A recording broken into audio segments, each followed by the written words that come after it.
BRICS summit in 2013 in Durban.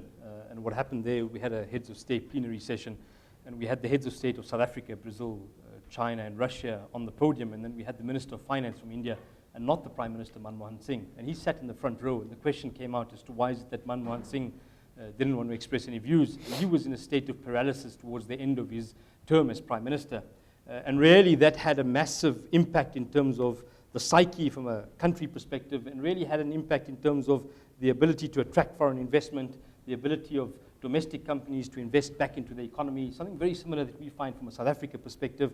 And so when Modi came in, his view was really around how do we kickstart the potential energy that resides in India, because economic growth in the last 2 years of Prime Minister Manmohan Singh's leadership from an India perspective was around 4 to 5%. India's growth now is centered around 8 to 9%. And many people, speak to how is it that Modi has in 18 months, to an extent, kick-started this economy. And yes, you're right, there are many challenges. There's huge challenges in terms of the bureaucracy from a government perspective. Corruption still continues to be endemic, and he's found that it's not easy to come in and wave a magic wand and get rid of hundreds of years of challenges from a corruption perspective.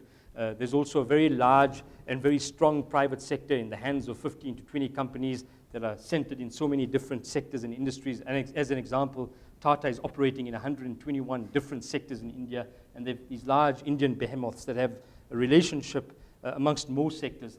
But what he's been very successful at has been to be able to address some of the bottlenecks in terms of investment going into India. One example of this, he went to the United Nations Security Council in August last year. He spent 11 hours there, and then he hopped on a plane to Silicon Valley, and he spent 3 days there. He met the CEOs of Google and Apple and Facebook. And Google had a massive announcement recently in terms of their partnership with the Indian government in terms of rolling out some of the IT infrastructure across India.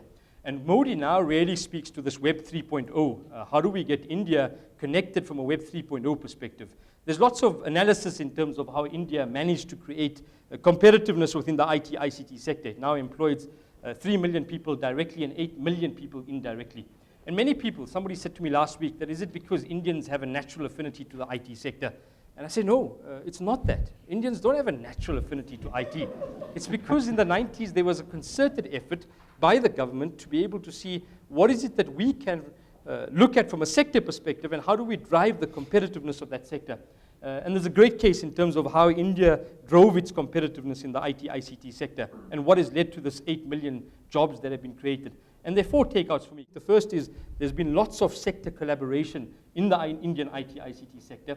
The second one is there's been a deep focus and emphasis in terms of positioning that globally. So when you think of competence in the IT sector, think of Bangalore as an outsourced potential in terms of competitiveness in the IT sector. The third one has been the fact that we're competitors in the private sector does not mean that we can sit together and work together in terms of how we can collaborate to at least in some way increase our efficiency and our competitiveness in the sector, and they're great at that. And the last one, and perhaps the most important one, is there were requisite IT training colleges that were set up around that in the late 90s.